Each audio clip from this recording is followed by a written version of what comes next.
भारत की 75% आबादी गांव में रहती है और हमारे भारत की सच्ची तस्वीर गांव में ही बसती है। इतिहास गवाह रहा है कि आजादी के बाद अक्सर इतिहास गांव में निवास करने वाले व्यक्तियों ने ही रचा है।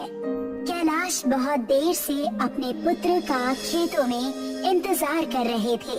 कुछ देर में एक 10 वर्षीय बच्चा वहाँ पर आ गया।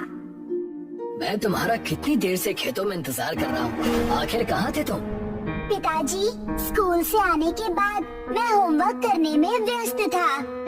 बेटा, रात भर जो तुम पढ़ाई करते रहते हो, फिर सुबह जल्दी उठकर फिर से पढ़ाई करने लगते हो और स्कूल चले जाते हो। मुझे तुम्हारी यहाँ खेतों में जरूरत है। माफ कीजिएगा पिताजी, कल से मैं समय पर आ जाऊंगा। बेटा, हमारा परिवार बेहद गरीब परिवार है। तुम तो जानते हो कि तुम्हारी स्कूल की फीस का खर्चा और भोजन का प्रबंध इसी खेती से होता है। शिवन का पूरा नाम केशिवन था।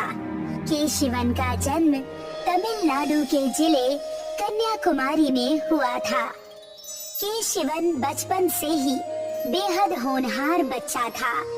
उसे पढ़ने का बेहद शौक था, मगर उसका परिवार बेहद गरीब था। उसके पिता कैलाश खेती करके अपने परिवार का भरण पोषण करते थे। केशिवन एक सरकारी स्कूल में पढ़ता था, मगर उसके पिता अपनी गरीबी की वजह से सरकारी स्कूल की फीस भी नहीं भर पाते थे। केशिवन पढ़ने के साथ साथ अपने पिता के साथ खेती में हाथ भी बटाता था। केशिवन का बड़ा भाई अक्सर अपने पिता से इसी बात पर लड़ता था। आज भी उसका बड़ा भाई अपने पिता कैलाश से केशिवन को लेकर ही झगड़ रहा था। पिताजी, आपने शिवन को कुछ ज्यादा ही सर पर चढ़ा रखा है। हमारे परिवार में आखिर कौन पढ़ा लिखा है और पढ़ लिख कर आखिर होता क्या है? एक तो वैसे भी हम सबको 2 समय का भोजन पेट भर नहीं मिल पाता और ऊपर से आप शिवन की पढ़ाई में बेफिजूल खर्चा कर रहे हैं। उसे पढ़ने का शौक है। मैं उस छोटे से बच्चे का दिल नहीं तोड़ना चाहता, इसीलिए जब तक मेरे बस में है तब तक मैं उसे पढ़ा रहा हूँ। मैं उसके पढ़ने के खिलाफ नहीं हूँ, लेकिन हमारे परिवार की परिस्थितियाँ ऐसी नहीं हैं कि हम उसे पढ़ा पाए। अगर वो पढ़ने लिखने की जगह सारा दिन खेतों में काम करेगा तो हमारे परिवार के लिए ज्यादा अच्छा होगा। तुम्हें उसकी चिंता करने की कोई आवश्यकता नहीं है। अपने पिता की बात सुनकर केशिवन का बड़ा भाई गुस्से से वहाँ से चला गया। केशिवन चुपके से अपने बड़े भाई की बातों को सुन रहा था। उसकी आंखों में आंसू थे। वो पिताजी के पास आकर बोला, पिताजी, भैया मुझसे नाराज हैं क्या? क्या आप मेरी पढ़ाई छुड़वा देंगे? नहीं बेटा, तुमने सुना होगा मैंने तुम्हारे बड़े भाई से क्या कहा। जब तक मेरे बस में होगा मैं तुम्हें पढ़ाऊंगा। अपने पिता की बात सुनकर केशिवन खुश हो गया। केशिवन अब और ज्यादा मन लगाकर पढ़ाई करने लगा। उस पे शुरू से ही कुछ करने का जुनून सवार था। वक्त धीरे धीरे बढ़ता गया और केशिवन ने इंटर पास कर लिया। पिताजी, देखिए, मैंने 12वीं क्लास में फर्स्ट डिवीजन हासिल की है। केशिवन की बात सुनकर उसका बड़ा भाई मुंह बनाते हुए बोला, खाली डिग्री लेने से कुछ नहीं होता। वैसे भी हमारे देश में पढ़े लिखे लोग रिक्शा चलाते हैं या किराने की दुकान चलाते हैं। तुम तो वो भी नहीं कर सकते, क्योंकि ना ही तुम्हारे पास रिक्शा खरीदने के लिए पैसे हैं और ना ही किराने की दुकान चलाने के लिए। केशिवन के पिताजी अब बूढ़े हो चुके थे। वो खेतों में काम करने की स्थिति में नहीं थे। ये कैसी बात कर रहा है तू? उसने 12वीं क्लास अच्छे नंबरों से पास की है। ये तो खुश होने वाली बात है ना? क्या खुश होने वाली बात है पिताजी? आपसे तो कुछ काम धंधा अब होता नहीं है। सारे परिवार की जिम्मेदारी अब मेरे ऊपर है। मैं साफ साफ कह देता हूँ, अब मैं शिवन की पढ़ाई में 1 रुपए भी खर्च नहीं करूँगा। अपने बड़े भाई की बात सुनकर केशिवन का चेहरा उतर गया। उसकी आंखों में आंसू आ गए, क्योंकि केशिवन कॉलेज जाना चाहता था। ये कैसी बातें कर रहे हैं भैया? मैं कॉलेज जाना चाहता हूँ। पागल हो गया क्या? इतना हट्टा कट्टा जवान हो गया है, खेतों में काम कर। मेरी एक बात बड़े ध्यान से सुन ले। अगर तुझे अब घर में रहना है तो अपनी पढ़ाई का खर्चा तुझे खुद उठाना होगा। मैं तुझे एक फूटी कौड़ी नहीं दूंगा। इतना कहकर केशिवन का बड़ा भाई वहाँ से चला गया। केशिवन कुछ देर तक ऐसे ही खड़ा सोचता रहा। अचानक वो अपने पिताजी से बोला, मैं किसी भी कीमत पर पढ़ाई नहीं छोड़ूंगा पिताजी। मैंने फैसला कर लिया है। मैं आम बेचकर अपनी पढ़ाई का खर्चा उठा लूंगा। भैया से कहना कि उन्हें परेशान होने की जरूरत नहीं है। अपने बेटे की बात सुनकर कैलाश की आंखों में आंसू आ गए।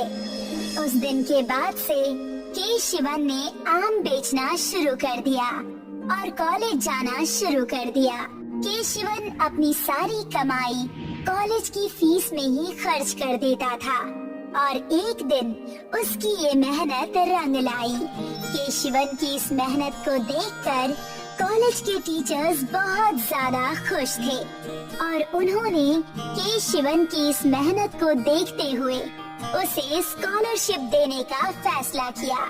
केशिवन अब अपनी उच्च शिक्षा पूरी करने के लिए MIT चला गया। केशिवन को शुरू से ही विज्ञान में बहुत दिलचस्पी थी। वो बचपन से ही चांद सितारों को देखता रहता था। केशिवन का सपना था कि वो अपने देश का खुद का रॉकेट लॉन्च करके चंद्रमा पर भेज सके। केशिवन की मेहनत और कोशिश रंग लाई और वो दिन आ गया। केशिवन ने वैज्ञानिकों की पूरी टीम तैयार करके एक रॉकेट तैयार किया और आखिरकार वो दिन आ गया।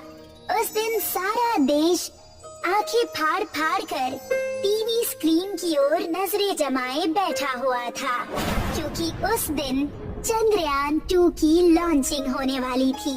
केशिवन के पिता टीवी देख रहे थे। आज चंद्रयान 2 की लॉन्चिंग थी। कैलाश ने अपने बड़े बेटे से कहा, देखा बेटे, तुम हमेशा मेरे छोटे बेटे का मजाक उड़ाते थे और बोलते थे कि पढ़ाई लिखाई से कुछ नहीं होता। देखो, आज मेरा बेटा कितना बड़ा वैज्ञानिक बन गया। कुछ ही देर में ये चंद्रयान 2 लॉन्च हो जाएगा और मेरे बेटे की गिनती भारत के महान वैज्ञानिकों में होने लगेगी। सपने देखने से कुछ नहीं होता पिताजी। पहले लैंडिंग हो जाए, उसके बाद बात करना। इधर केशिवन चंद्रयान 2 की लैंडिंग में पूरी ताकत से लगा हुआ था। देश के सभी मंत्री, यहाँ तक कि प्रधानमंत्री तक इसरो में मौजूद थे, मगर तकनीकी खराबी की वजह से चंद्रयान 2 की सफल लैंडिंग नहीं हो पाई। केशिवन बुरी तरह से टूट गया, मगर तभी उसके साथ एक आश्चर्यजनक घटना हुई। भारत के प्रधानमंत्री खुद चलकर केशिवन के पास आकर बोले, तुमने कोशिश की है बेटा। सफलता और असफलता तो भगवान के हाथों में है। तुमने आज ये कारनामा करके दिखाया है जिसे कोई भी साधारण इंसान नहीं कर सकता। तुम हमारे देश के महान वैज्ञानिक ही कहे जाओगे। इतना बोलकर प्रधानमंत्री ने केशिवन को गले लगा लिया। प्रधानमंत्री के गले लगाते ही केशिवन ने खुद को विजेता महसूस किया। इसी बीच केशिवन रिटायर हो गया। अब इसरो में तीसरे वैज्ञानिक एस सोमनाथ की नियुक्ति हो गई। आपने हमारे देश के लिए बहुत कुछ किया है। मुझे आपसे बहुत कुछ सीखने का मौका मिला। मैं देश के हर नागरिक को अपना भाई समझता हूँ और हर नागरिक में मैं खुद को देखता हूँ। मुझे पूरा यकीन है कि मेरी इस असफलता को तुम सफलता में बदल दोगे। चंद्रयान 3 की सफल लैंडिंग करके मैं कोशिश करूंगा सर। मुझे अपने देश के वैज्ञानिकों पर पूरा भरोसा है। मैं ईश्वर से प्रार्थना करूंगा कि वो तुम्हें कामयाब करे और हमारे भारत का सीना विश्व में और चौड़ा हो जाए। इतना बोलकर केशिवन वहाँ से नम आँखों से चला गया। एस सोमनाथ केशिवम से बेहद प्रभावित थे।